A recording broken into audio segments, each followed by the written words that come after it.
wearing all white to work on a motorcycle. What's up, buddy? Living life on the edge. You're about to get dirty, my friend. It's all good. I'm ready. I know what I got myself into. How's things, dude? I'm ready for this, dude. I'm stoked. Let's get it. All right. So we got Chinedu's bike here. How's it running? Good, beautiful, man. I haven't had any issues whatsoever since I torched the clutch. I don't know. It's still to be determined who did that, but Yeah. all right. So today we just got some maintenance, and I figure what a opportunity to teach him a little bit about working on a motorcycle. I mean, this is basic stuff. We're gonna do brakes and oil, and we got to fix the gas tank and Filter. Oh wait, no, that's the oil. we got the oil filter. What else are we gonna do? Oh yeah, spark plugs. Oh yeah, do a tune-up. So all easy, basic stuff, right? Yeah. But great stuff to learn. So what we need to do first is, like I said, let's get the seat off and let's drain the fuel out of the tank first before we pull it. Cool, let's do it. Cool. So this is yours, my friend. What you're gonna do is you're gonna drain the fuel into those gas tanks. And it shouldn't drain too much because the it'll just be a little bit. So now you can pull that hose off real carefully. Oh shit. Oh, it's on the on position. Oh shit. That's weird. Yeah, just stick it on. All right. Well, we made a little mess. No worries. That's weird. Usually the on is off, but that goes to show you that petcock isn't working. Those freaking dude, these Suzuki petcocks suck. I'm gonna take that cap off because it's gonna fill that first tank all the way up. Told you you're gonna get dirty, dude. Yeah, dude. No, let it fill up. Keep it. It's gonna be a while. All right. Yeah. We're chilling. All right. So while that's draining, I'll grab the small ratchet on the floor, and it's a 10 mil. We're gonna take the seat off.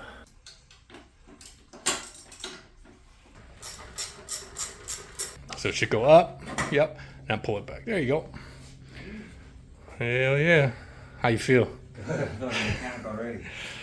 While this is draining, why don't you pull these two 10 mils off on the tank? All right.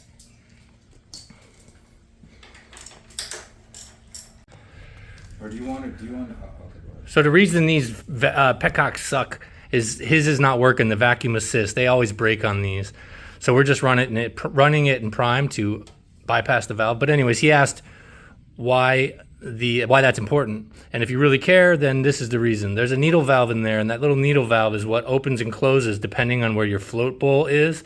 It needs to let in more gas or stop the flow of gas, and it's constantly moving to fill up that float bowl. Well, there's a little needle valve in there that's what regulates the flow coming into the float bowl. And that little needle valve has a rubber tip, and that rubber tip can get worn out from the pressure from the gas on the hose through the into that float bowl. And if that little rubber tip gets stuck from sitting, then your carburetor doesn't work. One of the symptoms you'll see is you'll just be leaking gas out of your carburetor, and that's typically a sign of a stuck needle valve. The more you know. Mm-hmm. Oh, you know how to weld? Okay. No, I don't know how to weld, but I know the idea of it. You gotta do like little not designs, but patterns and shit patterns and stuff to make it more like secure. Is that right? Yeah, halfway. What kind of welder is that? Oh shit! It says it around the front. Yeah, it's a MIG 175. My favorite. We're gonna make him weld a gas tank. That'll be hilarious. No, we'll fill it up with water. Completely with water, I think is the way to go. I mean, I've welded these, but you have to make sure they are completely without gasoline inside of them, because even a little bit of gas vapors can fucking explode.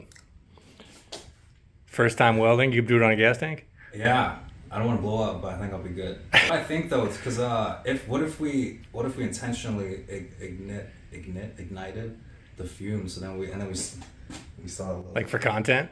I don't know, just be an easier. You think that'd be an easy way to like get rid of it if we intentionally did it? No. I think that's stupid as fuck. Yeah. I don't think we want to try You know it. how, like, for like you burn off. the earth, You burn off the. intentionally burn it. Would it like blow? Or would it just be like a flame? That'd be cool. I don't want to find out, dude. I mean, I've welded. Yeah, I don't want to find out. Yeah, fair enough. It's All right, that's a little risky. We'll rinse her off. Yeah, we'll rinse it out first.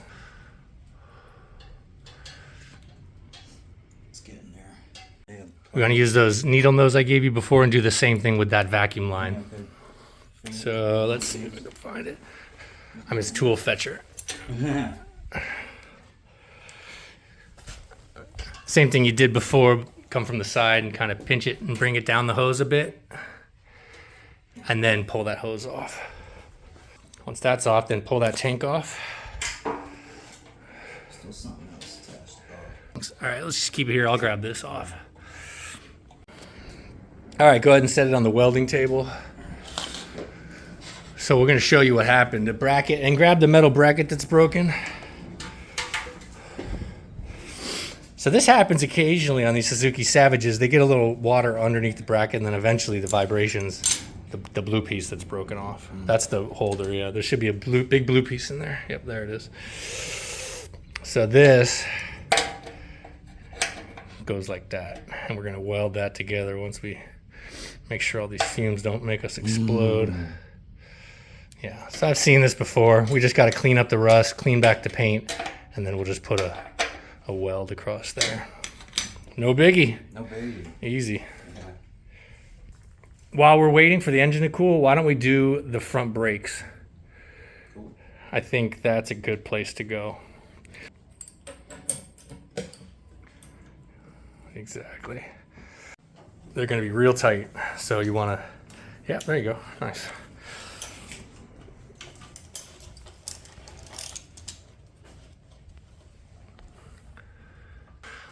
This pin is basically an alignment pin. What it does is it holds the pads in place.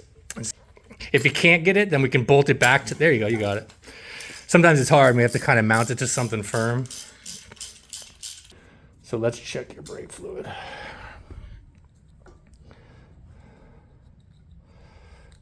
Yeah, hold on one second, let me check. Hold on. Okay, let me just look. It's not bad. We're just gonna keep an eye on that as we squeeze it. And we're gonna flush this brake fluid too. It's pretty old.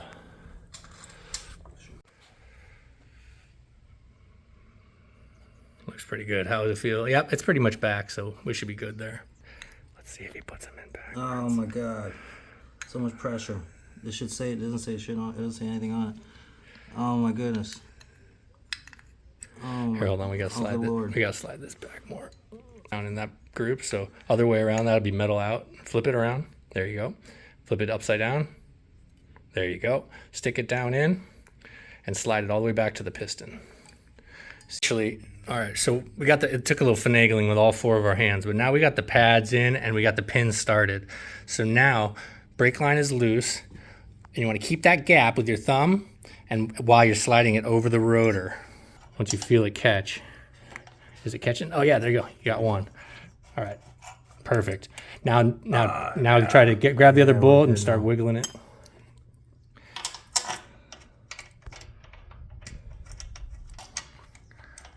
There you go. Do you feel that?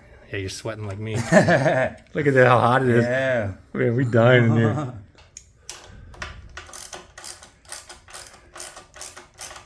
So we just need to bleed the brakes. So the easiest way to do this, what we want to do is we can use the vacuum bleeder and then we'll suck out the fluid. But I think before we do that, we'll get the fluid out of the master cylinder since it's full as well. This is a vacuum bleeder made to be used on a caliper, but I'm going to try it in the master cylinder and see if it'll actually suck. Yeah, it will. Very well. Yeah, there you go.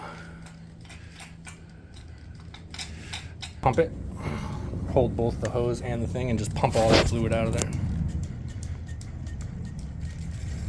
There you go. I'm gonna fill up this master cylinder with new fluid. Nice clean new fluid. So go ahead and just leave it open and try to pump that through. We wanna get all the old fluid out. First you'll see some dark stuff and then you'll start seeing the clear stuff. As long as we keep the vacuum pressure above, see now it's good. We're gonna get all that old fluid out. I'm gonna close it. Now we can take this off, dump it, and this way we'll see when the clear fluid comes through. That's getting better already. And we're gonna do that one more time. Let me check the level. Make sure we're good. We don't want to run low on this, because if you run low, you get air in the system, you got to start all over. So now we're full. See how clean that fluid is? Now I'm going to do the same thing here. We're going to put the hose on. All right. I'm going to pump up the pressure. I'm going to open it. Clean fluid coming in. Now let's check our brake lever. Oh man, that's good. Perfectly clean, right? Yeah. Isn't that nice? Yeah. Now you got fresh pads and fresh fluid, my G. Yeah. Rolling now. Yeah. Feel that brake lever now. Check that thing out. Feel how firm it is without tipping too much, because we got this full. Oh, wow. Feels good, right? Yeah. All right. Real Looks good. Now we're just going to put the cap back on. And the 2 screws. And you don't want to over tighten these. Go ahead. Brake's done. How you feeling? Pretty That was good. easy, yeah. Yeah. Oh, Yeah. wait. He said it was easy. I mean, that was. Could you have done it without me? No, absolutely Okay. not. All right. Not a chance. Not a chance. Oh, I'm happy though. You got a good brakes. Feel how good that lever feels? Yeah, man. That feels way better, doesn't it? Snug, yeah. Yep. All right, spark plug time. See these 2 bolts here? Yeah. You're gonna take those off and take this metal cover off so we can get to that plug. Now here's your coil. This is your spark plug wire, so we're gonna take that off. There's your NGK. Yep, it's an 18. All right, there it is. Go ahead and take that out. Use the other 3/8 ratchet. Ooh, that was loose in there. It shouldn't be that loose.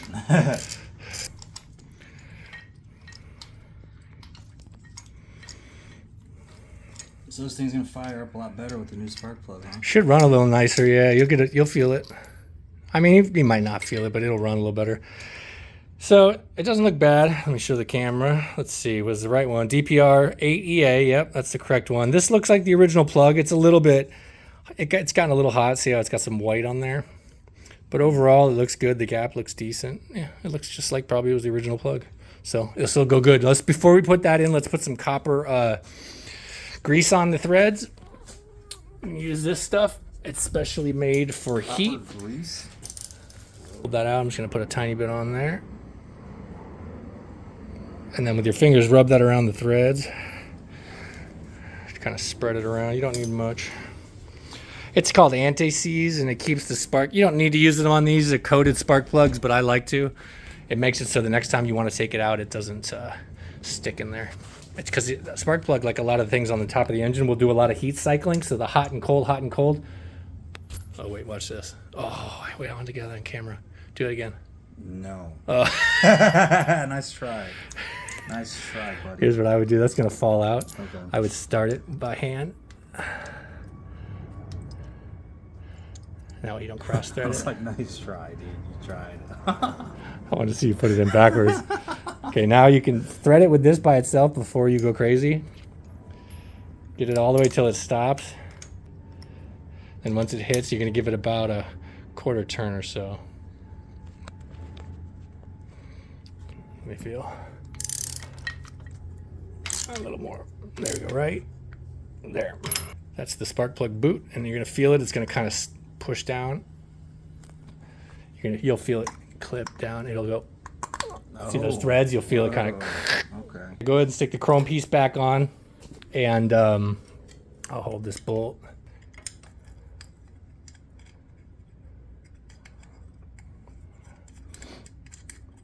Yeah. Why don't we drop this off the jack so we can get to that drain plug? Go ahead and spin the jack down. So if you got a tight bolt, you don't just give it a tap with your hand or a hammer. You go all the way out until you feel the last thread kind of bounce on there. And then when you know you can just pull straight out and try not to get your can covered in oil. Right now, so it's wiggly. I'm going to go like this real quick. And then Off to the there side. you go. And then there it is. Oh, And I didn't even get a drop on me. nice. I would have done the same. Yeah. Just flawless. You can take those 3 Allen heads off right here. So you're going to use the 3/8 ratchet, the bigger ratchet, and the Allen heads. Grab all of them.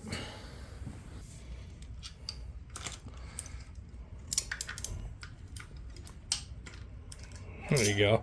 Now you can take the ratchet off and just do it. Yep, you got it. That's fine. Yeah, start bringing it out. You're gonna keep that O-ring in the cover.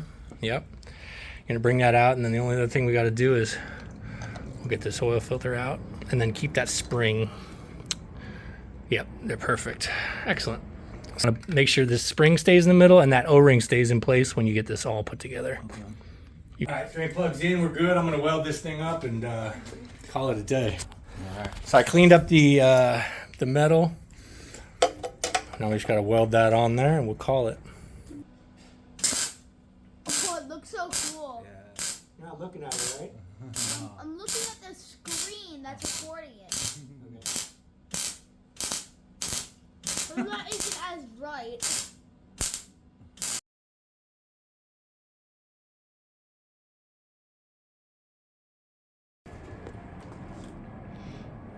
Get this tank back on. Call it a day. Perfect. And then pop that vacuum line on, and then use the needle nose in a reverse fashion like before. While he's doing that, I'm gonna put this on.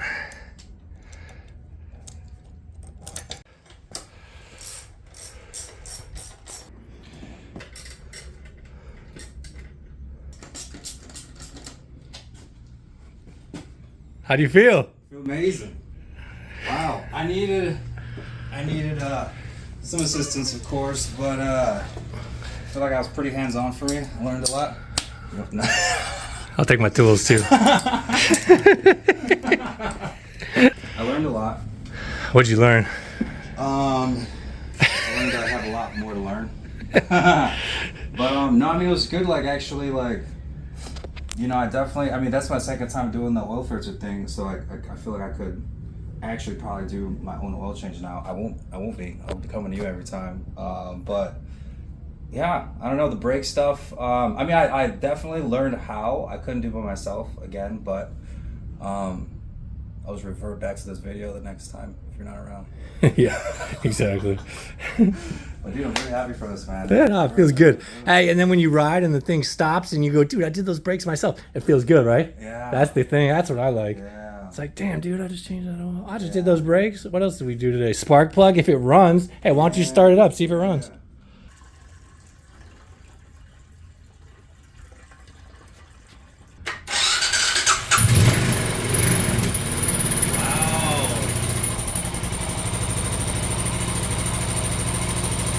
Sounds good, man. Sounds better than before. Yeah, fresh oil, fresh plug. It's going to run good. Wow. That's a beautiful sound. Hell yeah, buddy. That's a good feeling, too. Because when you do it yourself, man, there's nothing like it. You pay some idiot to do it, you know? Not the same. I'm trying to get you hooked on that feeling because then you get, once you get excited to like do this yourself. Dude, I am, man. This is dope. Like the fact that we did 3 separate things. We did a spark plug, the oil filter, we did the brakes, and it took really, you know, it wasn't really much time at all. And you would have paid somebody to do what we just did, probably at least $300, $400, $500. Wow. And so think about that, right? Just the just the cost savings over your lifetime. If you learn how to fix your own stuff, it feels good, and it saves you a ton of money. Yeah. It only took a few hours. Yeah, no big deal at all. Wow. It ain't nothing, like and dude. subscribe. Yeah, Thank you guys for watching. Appreciate it. Hell yeah. Yeah. Dude, fuck yeah, man. You gonna hang out for a little bit? Yeah. All You right. got some time? What time is it around? I don't know. Let me look. Ride safe, dude. LA is crazy like that, you know. I appreciate you so much. And you too, don't forget to like and subscribe.